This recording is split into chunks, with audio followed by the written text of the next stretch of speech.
প্রিয় ভাইরা, গুরুত্বপূর্ণ একটা প্রশ্ন। ইসলামী ব্যাংক বলতে বাংলাদেশে এখন অনেকগুলো ইসলামী ব্যাংক আছে। এই ইসলামী ব্যাংকগুলোতে টাকা রেখে আমরা তার লভ্যাংশ ভোগ করতে পারবো কি না, এই বিষয়ে ওলামায়ে কেরামের একাধিক মত আছে।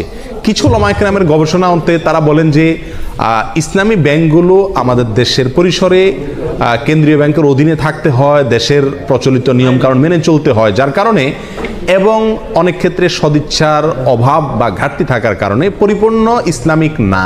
যেহেতু পরিপূর্ণ ইসলামিক না, অতএব সেখানে টাকা রেখে সেটার লভ্যাংশ খাওয়া জায়েজ হবে না। এটা হলো কিছু আলেমদের মত। এর বিপরীতে অন্য ওলামায়ে কেরাম বলেন, যেহেতু আমাদের সমস্ত ইসলামী ব্যাংকগুলোর শরিয়া বোর্ড আছে এবং সে শরিয়া বোর্ডে গ্রহণযোগ্য ওলামায়ে কেরাম বসে আছেন, তাদের দায়িত্ব হলো এটা ইসলামী পদ্ধতিতে চলছে কিনা মনিটরিং করা, পরামর্শ দেওয়া। তো সেক্ষেত্রে ওলামায়ে কেরামের এই শরিয়া বোর্ডের উপরে আস্থা রেখে তারা কি করছেন না করছেন ওই দায়িত্ব আমার না। আমি ওলামায়ে কেরামের শরিয়া বোর্ডের প্রতি আস্থা রেখে সেখান থেকে লভ্যাংশ খেতে পারি। দুইটা মত পেলাম কিনা? এই দুই মতকে সমন্বয় করে একটা তৃতীয় মত দিই আমি আপনাদের। সেটা হলো ইসলামী ব্যাংকগুলোতে টাকা জমা রাখা এক জিনিস, আর সেখানে বিভিন্ন মেয়াদে কিস্তিতে টাকা রেখে লাভ খাওয়া আরেক জিনিস। ইসলামী ব্যাংকগুলোতে টাকা রাখা শুধু জায়েজই নয়, বরং জরুরি এবং উত্তম, এবং একজন মুমিন হিসেবে আমরা বাধ্য টাকা জমা রাখা যে কোনো ইসলামী ব্যাংকে। কেন? কারণ সুদী ব্যাংকে আমি টাকা জমা রাখলে কেমন যেন তাদেরকে সুদী কারবারে কি করলাম, সহায়তা করলাম। আমার এই টাকাটা পেয়ে তারা সুদে সহায়তা করবে। ইসলামী ব্যাংকগুলো আর কিছু করুক আর না করুক, একটা কাজ তো তারা করবে, সেটা কি? আমার এই টাকাটা নিয়ে সুদ যে হারাম, এই একটা কনসেপ্ট ইসলামী ব্যাংকগুলো বাংলাদেশে বিস্তার করছে কি করে নেই?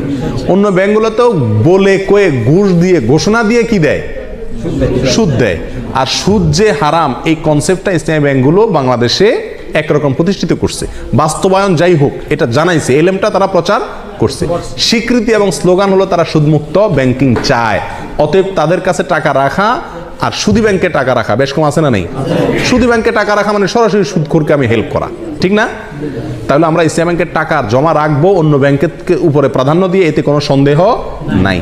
দ্বিতীয় হলো টাকা বিভিন্ন পলিসিতে রেখে সেখান থেকে কি খাওয়া, লাভ খাওয়া। এটা হালাল কিনা তার জন্য বলেছি ওলামায়ে কেরামদের একটি মত। অনেকে বলেছেন যে এটা হালাল, কারণ এখানে শরিয়া বোর্ড আছে, ওনারা দেখছেন, আমার আর ভেতর দেখার দরকার নাই, বাকি দায়িত্ব তাদের, আল্লাহর কাছে তারা সব বিষয়ে তো আমি গভীরে যা দেখার দরকার নাই, জরুরি না।